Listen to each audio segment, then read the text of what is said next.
जन्माने कदाचित रक्ताचा वारसा मिळू शकतो, पण विचाराचा वारसा कर्माने मिळत असतो. तो विचाराचा वारसा आमच्याकडे आहे, तो एकनाथजींकडे आहे, तो या शिवसेनेकडे आहे, तो आमच्या महायुतीकडे आहे. आणि म्हणून खऱ्या अर्थानं आता मुंबईकर जागा झालाय, तो विकासाचा धागा झालाय, हे देखील आता लक्षात घेण्याची आवश्यकता आहे. बंधू भगिनींनो, मी तुम्हाला हीच विनंती करतो, ही निवडणूक मुंबईकरांकरता अत्यंत महत्वाची आहे. मला काही पत्रकार म्हणाले, दोघं भाऊ एकत्रित आले, आता तुमचं काय होणार, आता तुम्ही कसं लढणार. मी त्यांना सांगितलं, ते कर धुंधली सी ताकत हौसला हमारा कम नहीं होता. देख कर धुंधली सी ताकत हौसला हमारा कम नहीं होता.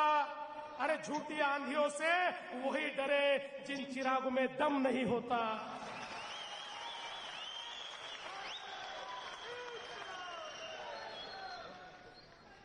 आता या ठिकाणी खरं म्हणजे शिंदेसाहेब, तुम्ही यांचं कॅम्पेन बघितलं.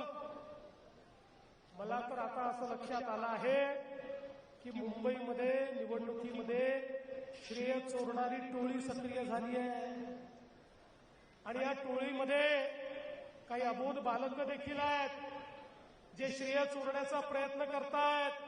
म्हणतात सगळं आम्हीच केलं, या ठिकाणी कोस्टल रोडही आम्हीच केला, मेट्रोही आम्हीच केली. ये पब्लिक है, ये सब जानती है. अरे अर्ध्या रात्री ते मुंबईकरांना उठावून विचारलं, कोस्टल रोड कोणी केला, बीडीडी चारीचा विकास कोणी केला, या ठिकाणी मेट्रोचं काम कोणी केलं. अर्ध्या रात्री मुंबईकर सांगतील हे महायुतीने केलं. आणि अर्ध्या रात्री त्यांना विचारा, प्रत्येक कामामध्ये थोडा कोणी घातला, प्रत्येक कामाला स्थगिती कोणी दिली. अर्ध्या रात्री झोपेतून उठवून त्यांना विचारलं तर ते एकच नाव घेतील, माननीय उद्धवजी ठाकरे. ते आपलंच नाव या ठिकाणी घेतील. पण बंधू भगिनींनो, अलीकडच्या काळामध्ये वेगवेगळे मुद्दे यायला लागले. तो मुंबईचा महापौर कोण होणार असा मुद्दा देखील आला. मी परवा स्पष्ट सांगितलं, आता आमच्या एकनाथराव शिंदेजींनी देखील स्पष्ट सांगितलं, मुंबईचा महापौर महायुतीचाच होणार, मुंबईचा महापौर हिंदूच होणार आणि मुंबईचा महापौर मराठीच होणार.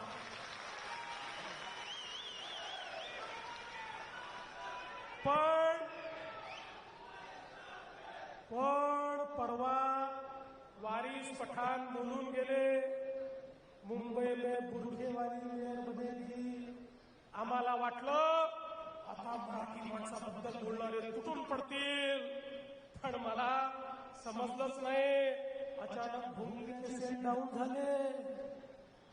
सकाळचा भोंग बोलेनाच, विचारलं तर तोंडातनं शब्दच निघेना. एक जण यांच्यात बोलायला तयार नाही, हे त्याचं उत्तर देण्याकरता देखील तयार नाही. आता आम्हालाच त्यांना चार्ज करावं लागेल, तर कदाचित या भोंग्यातनं आवाज निघतील. आणि म्हणून त्यांच्या छातीवर उभं राहून सांगतो, या ठिकाणी महापौर हिंदूच बनेल, या ठिकाणी महापौर मराठीच बनेल.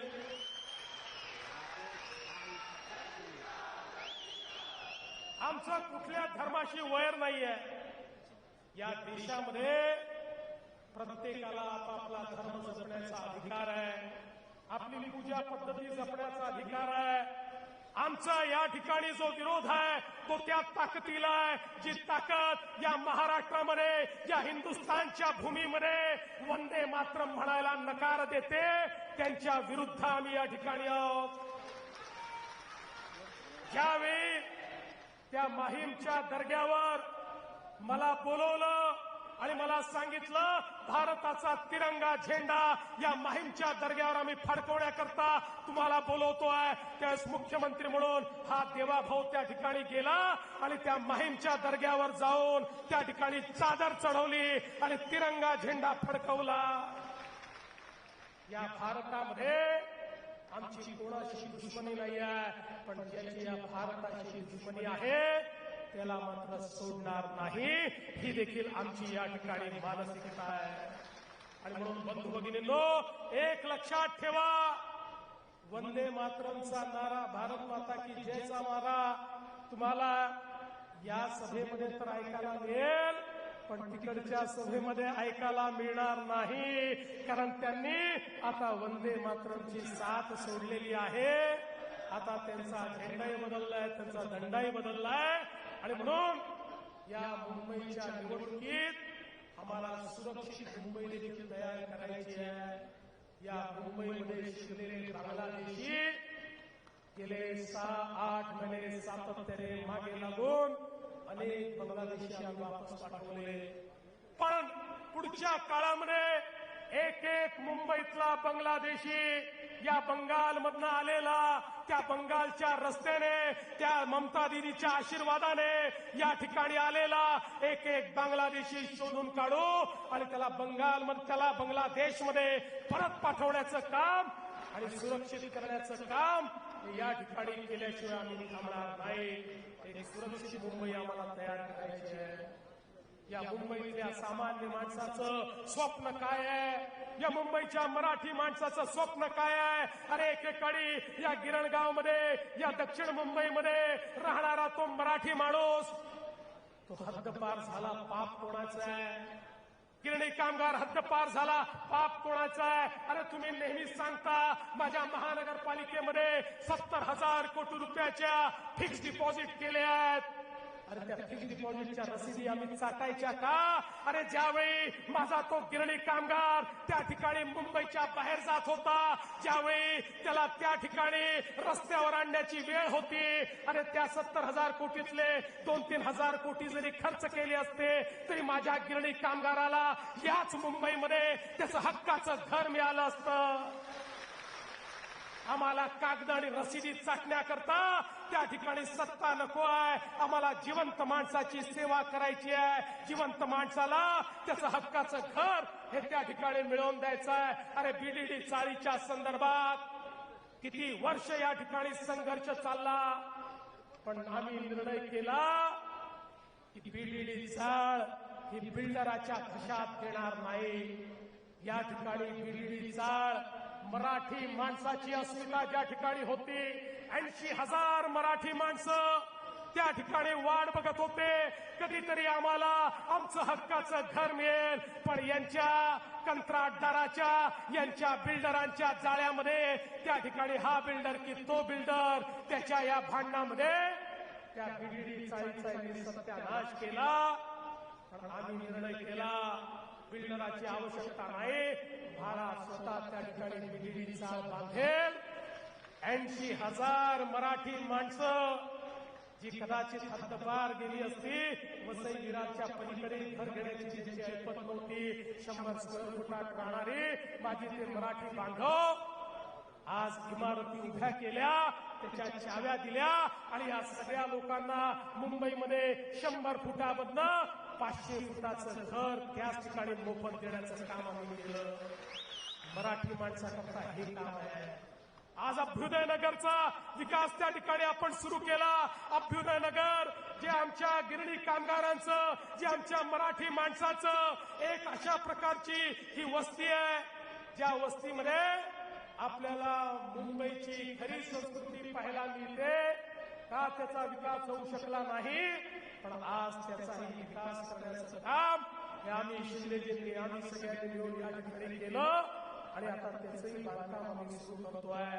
अरे पत्रा चाळीचा तुम्ही घोटाळा केला, त्या पत्रा चाळीत राहणारा तो मराठी माझा माणूस ज्याच्या नावानं हजारो कोटी रुपये तुम्ही खाऊन टाकले, पण त्याला एवढंसही घर दिलं नाही, त्याला बेघर केलं. त्या पत्रा चाळीतल्या माणसाला तुमचं पाप आम्ही धुवून काढलं आणि त्यालाही त्याचं हक्काचं घर देणारे आम्हीच या ठिकाणी आहोत. आणि मी तुम्हाला आज सांगतो, आमचा संकल्प आहे यापुढे मुंबईतला मराठी माणूस मुंबईच्या बाहेर जाणार नाही. त्याला इथेच घर देऊ, त्याला मोठं घर देऊ. या ठिकाणी मुंबईकरांचं जे स्वप्न आहे घराचं ते आम्ही पूर्ण करू. आणि एवढंच नाही तर मुंबईच्या झोपडपट्टीमध्ये राहणारा जो व्यक्ती आहे त्या प्रत्येकाला आम्ही घर देऊ. तुम्ही बघा, जेव्हापासनं या महाराष्ट्रामध्ये आपलं सरकार आलं, महायुतीचं पहिलं सरकार असेल, दुसरं सरकार असेल, आता तिसरं सरकार असेल, या प्रत्येक सरकारमध्ये आपण मोठ्या प्रमाणात एसआरएच्या माध्यमातून योजना सुरू केल्या. जुन्या योजना रखडल्या, पण आपल्या योजना चाललेल्या आहेत आणि मोठ्या प्रमाणात आज झोपडपट्टीवासियांना घरं देण्याचं काम आपण या ठिकाणी करतो. आणि म्हणून मुंबईकरांचा प्रश्न घरांचा आम्ही सोडवतो आहोत. आणि एवढंच नाही तर मुंबईकरांचा दुसरा प्रश्न काय आहे? मुंबईकरांचा दुसरा प्रश्न हा दळणवळणाचा आहे, कम्युनिकेशनचा आहे. मुंबईकर आपल्या जीवनातले जे क्षण परिवारासोबत घालवायचे ते सगळे क्षण कुठेतरी लोकलमध्ये, ट्रेनमध्ये, रस्त्यावर धक्के खात त्या ठिकाणी तो फिरत असतो. त्या मुंबईकराला त्याचं जीवन सुकर करण्याकरता, इज ऑफ लिव्हिंग आणण्याकरता 450 किलोमीटरच्या मेट्रोचं नेटवर्क आम्ही सुरू केलं आणि त्यातलं जवळजवळ 150 किलोमीटरचा आम्ही पूर्ण केलाय. दरवर्षी आता 50-100 किलोमीटर आम्ही पूर्ण करणार आहोत. आणि मी विश्वासानं सांगतो 2028-29 पर्यंत मुंबईच नाही तर जी विस्तारित मुंबई आहे, MMR रिजन आहे, त्याच्या कुठल्याही भागात जाण्याकरता जास्तीत जास्त लागणारा वेळ हा 59 मिनिटाचा असेल. अशा पद्धतीनं मुंबईचं नियोजन केलं आहे. केवळ कोस्टल रोड करून थांबलो नाही, आम्ही कोस्टल रोडला पुढे बांद्र्यापासून वर्सोव्यापर्यंत, वर्सोव्यापासून दहिसरपर्यंत, दहिसरपासनं भाईंदरपर्यंत, भाईंदरपासनं उत्तनपर्यंत, उत्तनपासनं विरारपर्यंत अशा पद्धतीनं या संपूर्ण रोडचं काम आम्ही करतोय. आणि याचसोबत खऱ्या अर्थानं या मुंबईमध्ये एक पाताल लोक देखील आम्ही तयार करतोय. पाताल लोक म्हणजे काय माहितीये? एक टनेल्सचं जाळं, एक टनेल्सचं जाळं या मुंबईमध्ये तयार होत आहे.